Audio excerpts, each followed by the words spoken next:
Գառնուտ աճարում հայկական մշակութային շնչով մեկնարկեց աշխարհի ամենահեղինակավոր գինու համտես մրցույթներից մեկը՝ կոնկուրս Մոնդիալ դե Բրյուսելը։ Հայաստանում համախմբելով 65 երկրից շուրջ 400 միջազգային գինու փորձագետների, լրագրողների, սոմելիեների, ներմուծողների, գնորդների եւ ոլորտի այլ հեղինակավոր ներկայացուցիչների։ Հայաստանում համտեսել են 8000 տեսակ գինի,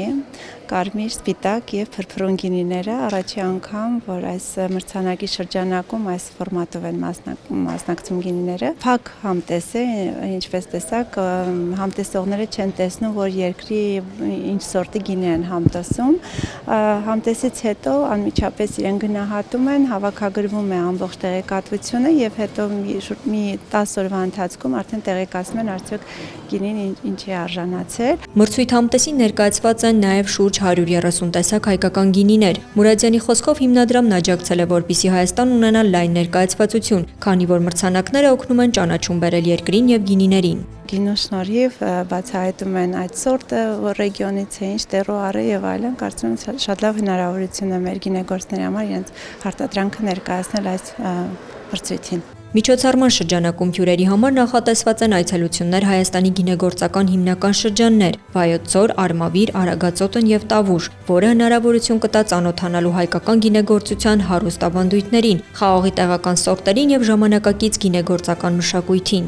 Հայաստանին տալիս է աշխարհի գինեգործական քարտեզի վրա Հայաստանը տեղակայվում է, երկրորդ հնարավորություն է տալիս այս օրերին գինեգործական միջավայրում աշխարհի խոսել Հայաստանի մասին անընդհատ եւ հայկական գինեգործական ավանդույթների մասին եւ հայկական գինու մասին եւ երրորդը հնարավորություն է տալիս ոչ միայն իհարկե մեծ մրցույթ Հայաստանում անցկացնել, այլ նաեւ հնարավորություն է տալիս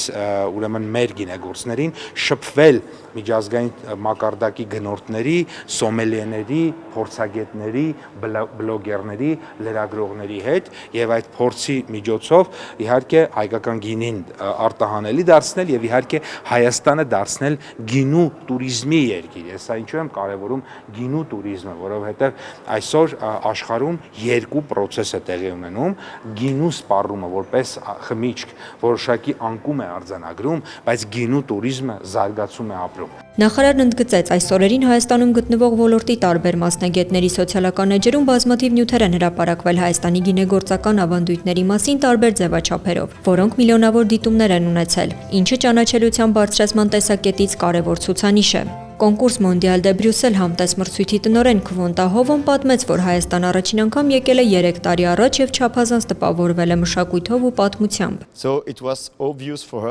Ոստի մեզ համար ակնհայտ էր, որ պետք է կազմակերպենք այս մրցույթը հենց այստեղ Հայաստանում, որպեսզի աշխարհին ցույց տանք, թե ինչ կարող է առաջարկել Հայաստանը գինու, բայց ոչ միայն գինու, այլև մշակույթի, պատմության եւ գաստրոտուրիզմի առումով։ Նախագիծը կազմակերպելու համար պահանջվեց 3 տարի, բայց մենք իսկապես ուրախ ենք, որ այս տարի այստեղ ենք եւ կարող ենք ցույց տալ համտեսողին, բոլոր այս լրագրողներին, միջազգային գնորդներին, թե ինչ կարող է առաջարկել Հայաստանը աշխարհին։ Այո, մենք բավականին բախտավոր ենք։ Երկրորդ շուտ ենք ժամանել երկիրը բացահայտելու նպատակով, որովհետև շատ կարևոր է համտեսողների եւ հյուրերի համար ոչ միայն գինին բացահայտելը։ Համտես մրցույթի տնօրենը նշեց, արդյունքները կհրապարակվեն հունիսի 10-ին կոնկուրս Մոնդիալ դե Բրյուսելի կայքում։ Մրցույթին կհաջորդի միջազգային շուրջ 30 լրագրողների մասնակցությամբ մեդիա տուր։ Գայանե Գաբոյան, Հովանես Մկրտչյան, Armenpress։